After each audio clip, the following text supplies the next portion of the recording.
Mirchi FM is #1 in Singapore. और किसके सुनिए यार, हमारा एक सच्चा साथी है मिर्ची एफएम लंबा साके. I love Mirchi FM. It's so hot. देखे में लाल लाल, खाए में हाय हाय. Tangi tauwa में Mirchi FM is hot. Here at Rugby Town, Singapore, love listening to Mirchi FM. Mirchi FM, it's hot. Mirchi FM is #1 in Suva. It's hot. हम English लंबा सा में रहता है तो क्या बताइए, हम मिर्ची एफएम सुनता है. Mirchi FM, बहुत जुलूम जुलूम. Mirchi FM, it's hot.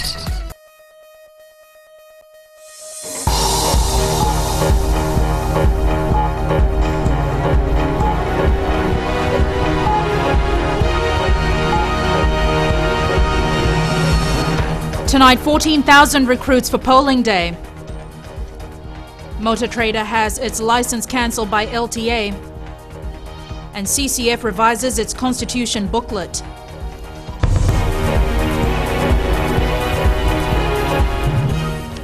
Good evening, I'm Jackie Spate and this is FBC News. 14,000 temporary jobs are up for grabs at the elections office. Staff are now being recruited to man polling centres on election day. Chanel Sivan reports.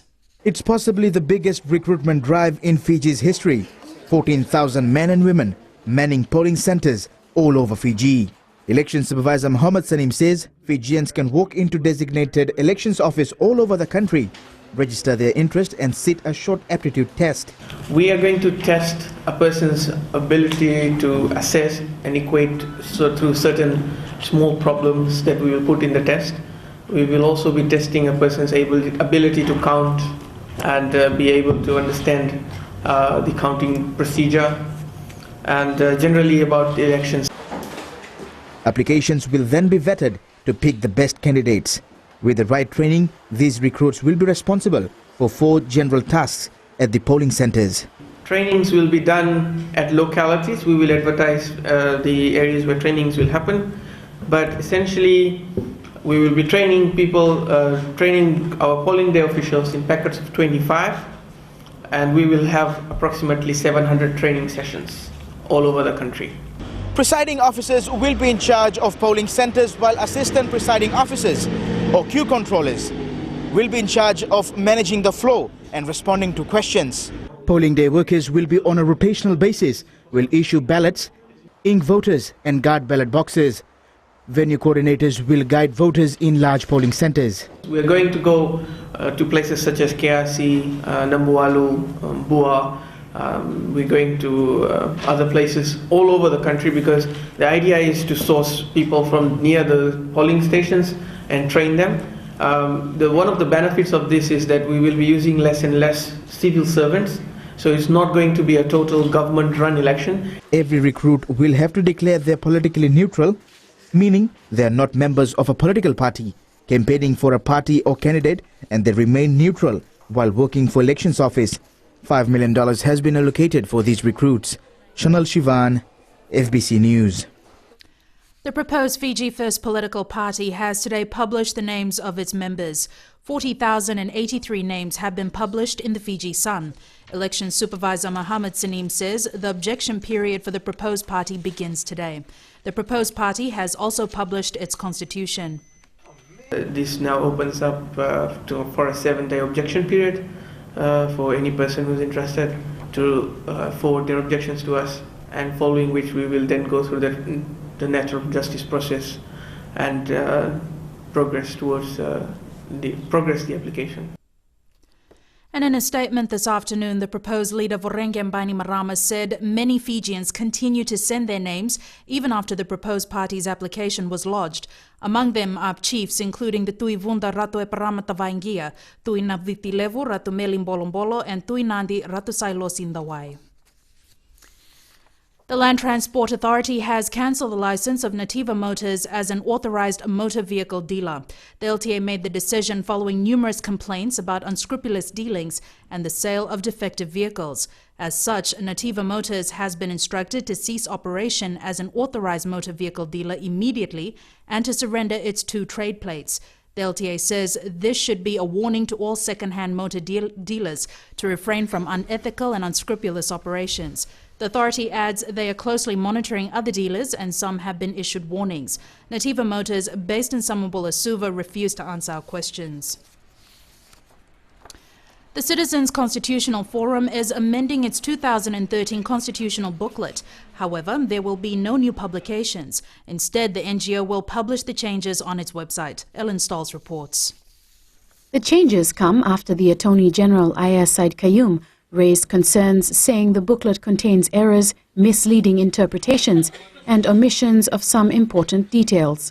Factual changes include the definition of the word cabinet, the appointment of the Minister of Parliament and rules of governing the use of Itauke, Ratuman and Bannerman lands, to name a few. CCF Chief Executive Reverend Aquila Yambaki admits changes need to be made. Take it from there, but we are prepared to make some amendments, correction amendments, not changing interpretations, not to conceding. Reverend Yambaki says there was a meeting in April in which the CCF forwarded its response to the anomalies in the booklet. He is still awaiting to hear back from the Attorney General's office. That was the point, the reason for the meeting on April 16th. And since then, the ball is in their court. They should write to us and express what their concerns are. The CCF says although there's a demand for the booklet, they have ceased distribution. Meanwhile, the NGO has applied to the Elections Office for permission to carry out voter education exercises under Section 115 of the Electoral Decree. Ellen Stahls, FBC News. A 33-year-old man has been refused bail and remanded in custody by the Nandi Magistrates Court today for allegedly causing the death of an Australian tourist in the Mamanudas last week. Jimmy Mbete is charged with a count of manslaughter and a count of negligence in operating without an outboard license. Mbete was driving the fiberglass boat and had taken a group of tourists on a fishing trip. It is alleged the boat collided with another boat which led to the death of the tourist on Thursday.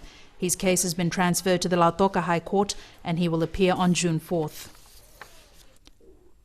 Still to come, review of nursing roles and procedures.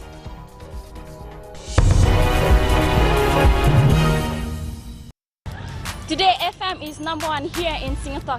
We like Today FM in Lambasa. It's rock! My favorite station in Nandi is Today FM. Listening to Today FM. Today FM rocks in Subah.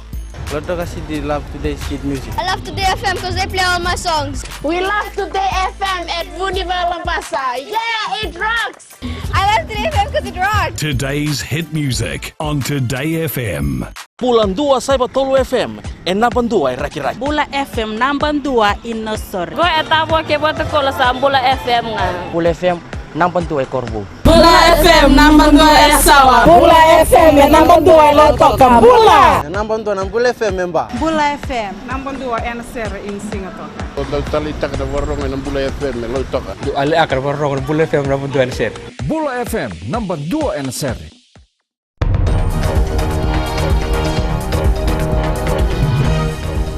Welcome back. This is FBC News. The Fiji Roads Authority will investigate the drainage system of Laudala Bay Road in Suva. Heavy rain over the weekend saw a number of properties along the road flooded, and the FRA is being blamed because of blocked drains. Savara Tambor has the story.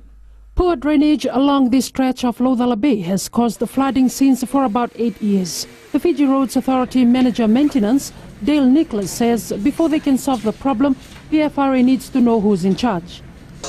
We need to understand first why this issue has developed and to see where that responsibility lies. So, it may well be that there are other agencies that we have to work with in terms of responsibility for improving the drainage out there.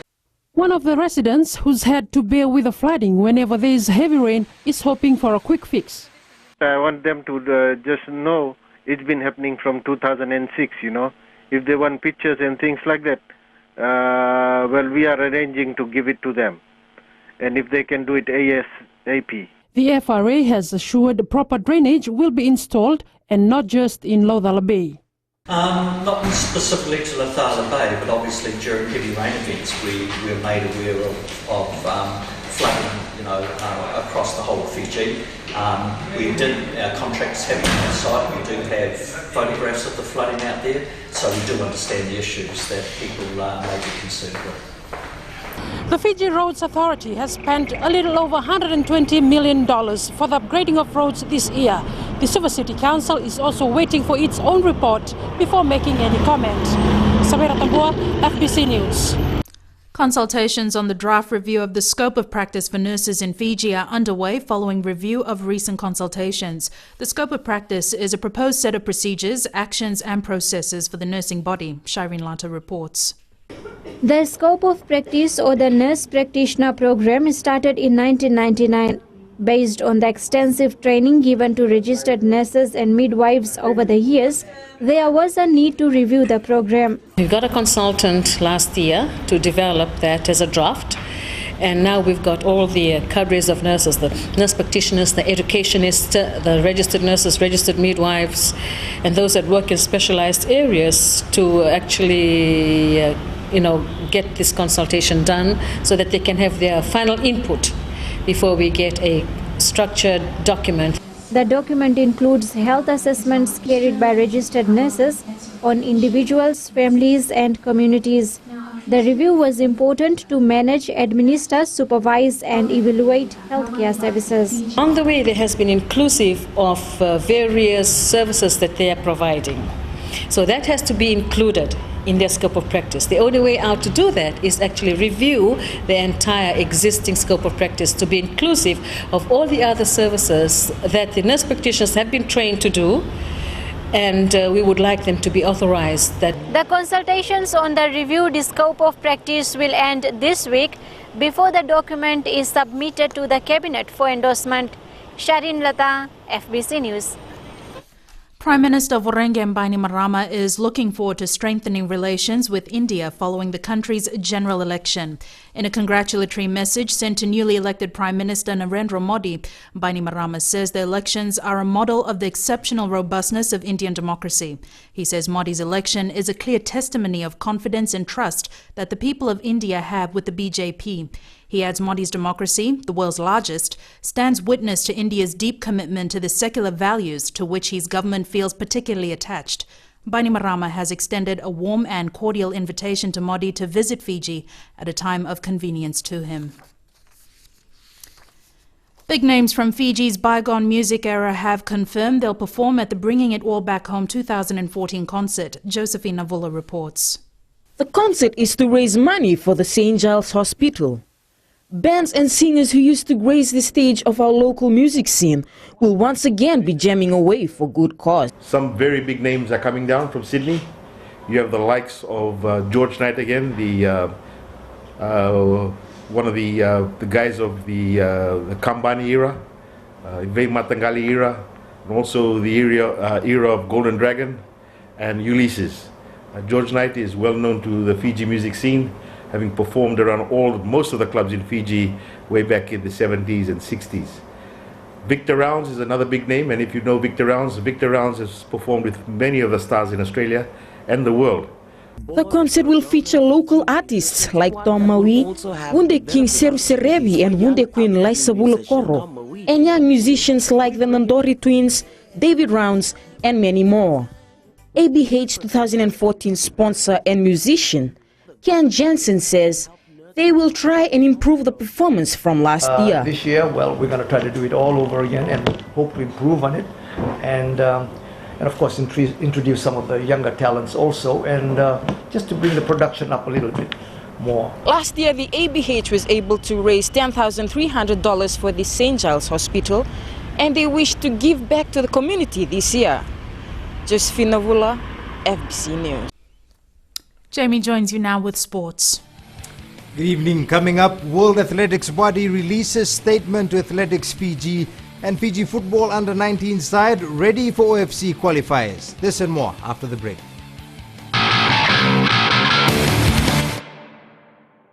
It's always Gold FM for us at Golden Point, Raki Raki. Gold FM is #1 in Lusaka. Gold FM is Nandi's best radio station. It's always Gold FM with us here in Singapore. Old is gold, and Gold FM is #1 here in Lautoka. Singapore loves classic hits on Gold FM. Listen to Gold FM here in Tagua. We love Gold FM in Ba. We've got beautiful beaches, people, and Gold FM in Raki Raki. Lautoka loves the classic hits on Gold FM. Gold FM, only the classic hits. Bato Bahe, Bame Radio Fiji 2 के कौन सा के रोके online clear radio Fiji 2 rocky के लोग ज्यादा सुनते हैं। नैनी में हम सबकी पसंद रेडियो फिजी 2। तालेबू के लोग रेडियो फीजी 2 सबसे ज्यादा सुन रहे हैं। मेरी पसंद रेडियो फीजी 2, मसूरी में सभी को पसंद रेडियो फीजी 2। टावा में रेडियो फीजी 2 सभी कोई सुनते हैं। Radio Fiji 2 rock. Radio Fiji 2 I love you. देश की धड़कन radio Fiji 2।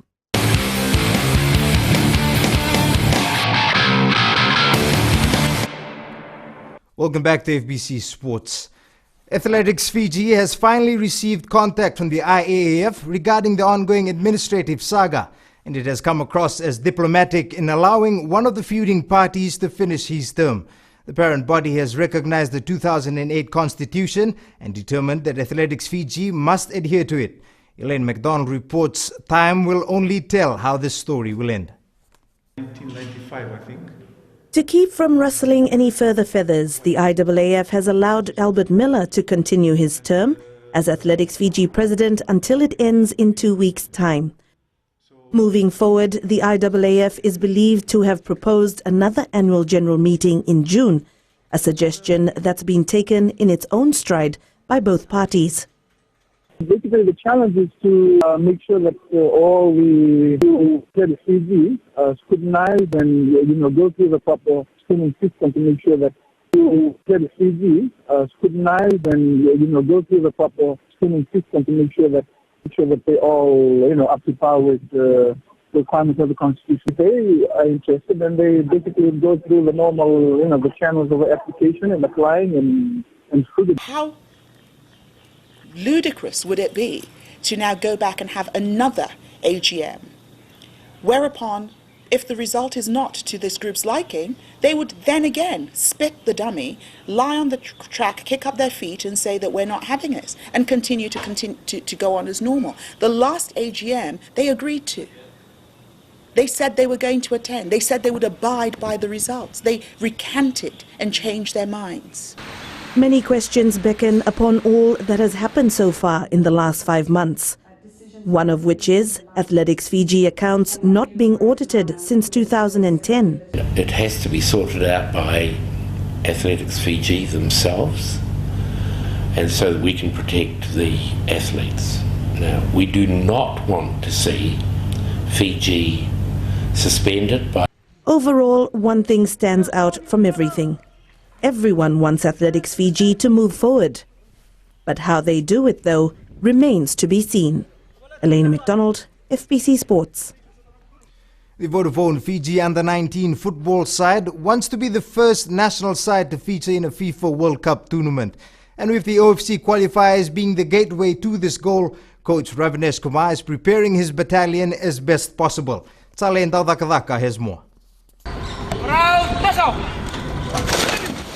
It's recovery mode for the national under-20 side after a hectic week of training. Coach Ravinesh Kumar has been impressed so far with the players' response to the preparation for the upcoming OFC qualifiers. We are doing the recovery sessions now. At the pools, a little bit of relaxation session too. We don't want to pressurize the boys just before the games and giving them relaxation time. On top of that, we are doing the stretching session here. So boys are getting good. Rawa District Rep Setareki Hughes is looking forward to the challenge in the opening game against American Samoa on Friday. Our main focus for this game against American Samoa is we'll try and keep possession first, and we'll work on whatever our coaches told us, and we'll make sure that we'll try our best and win the first game so that the rest of the game can be easy for us. The team will ease the throttle on training this week to remain refreshed for the clash at the end of the week. Chalendo Dakavak, FBC Sports. The Papua New Guinea squad has arrived in early to prepare for the OFC Under-19 Championships. Coming off a tough warm-up tour of New Zealand, the side is ready for an even tougher week-long tournament. Praveen Narayan reports. Keeping the tabs on local news, and in particular what is the latest on Under-19 Championship, already plans are being made by the mentor on how to approach the first game against the Solomon Islands on Friday in Suva. Tough for PNG. Hopefully in the future we can build up on these opportunities and bring more experience to the team.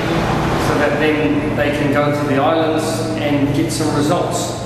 But I think the first time round in Fiji, it's going to be tough. The team is aware it will be no easy task to try and top the playoffs, and while quietly confident, they are already playing the mind games by taking Fiji as the top bet. New Zealand has already qualified being the host, so there's a big chance for the likes of Fiji, New Caledonia, Vanuatu. They were very strong last year at the Under-17 World Cup in Vanuatu. And again, it's the host nation that has a big advantage to be able to win the tournament. For PNG, it's about learning. The skipper has also spoken of their desire to do re-talking on the field. Just seeing how good we go, just taking this as a learning experience. Take it game by game and see how good we go at the end. So, yeah. For now, it's the team bonding that is forming the basis for the PNG assault at Lodala. Come Friday, this may just play a key role in the road to the World Cup. My breath. Praveen Narayan, FBC Sports. Predictions are that the Vodafone Fiji Under-20 rugby side should do well at the Junior World Championships in New Zealand next month. That's the view of the team's front rower Glenn Osborne, who trusts the side's solid preparation will hold them in good stead against the world's best. Tsale Ndavakadaka has more. Glenn Osborne. Young Glenn Osborne will stop at nothing to ensure the national Under-20 side puts on a strong showing in the Junior World Championships.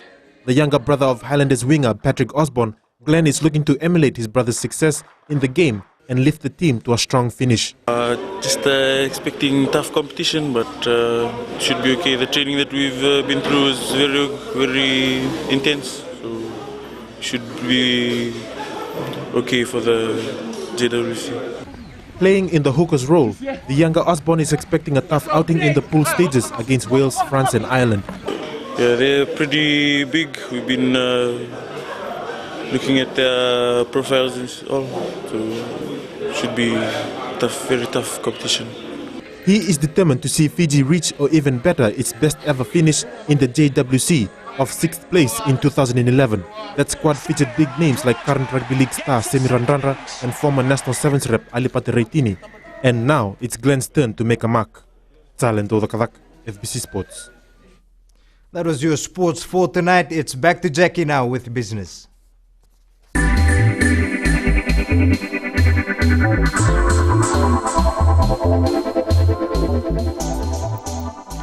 The Grand Pacific Hotel in Suva is hoping to set a world record when it celebrates its 100th anniversary on Friday.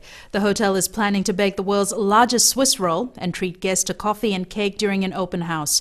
The management is now preparing to reopen next month at the completion of a 2-year restoration program. The hotel was built by the Union Steamship Company in 1914 to serve the needs of passengers on its trans-Pacific routes.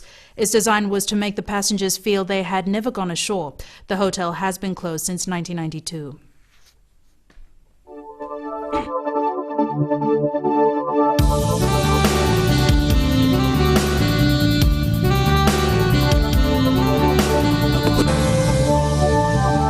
Pretty good weather today. How's it looking on your end, Trish?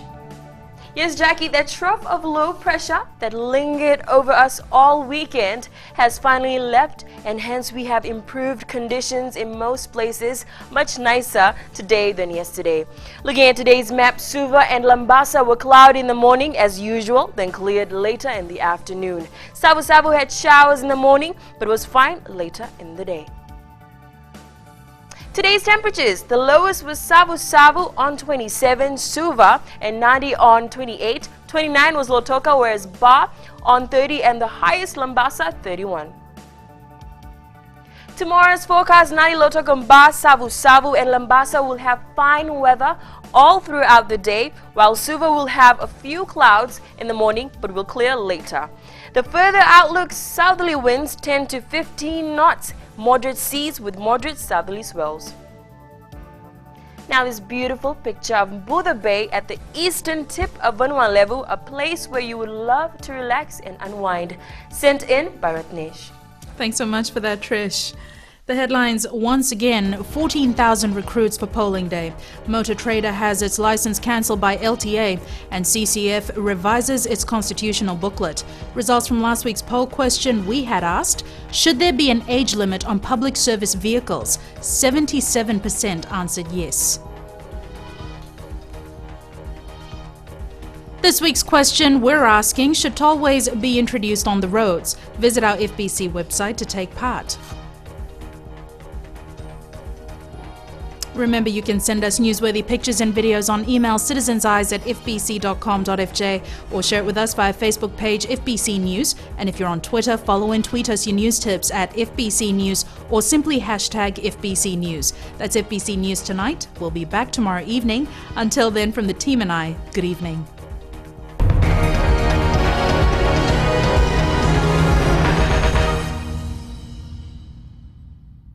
Talita na radio Fiji One na mwira ni nondo konoa. Ando talita kana borro na radio Fiji One singa toka boleta ni station ni alumatu. Ando talita ka bole una borro na radio Fiji One station ni alumatu elo toka. Ando talita ka bole una borro na radio Fiji One na mandi na station ni alumatu. Au tu ko korbo ando borro mo leve na station ni alumatu na radio Fiji One. Ando borro na radio Fiji One na station ni alumatu na mandoi tele. Na radio Fiji One nandu mo ibiti na bonga ni BNN.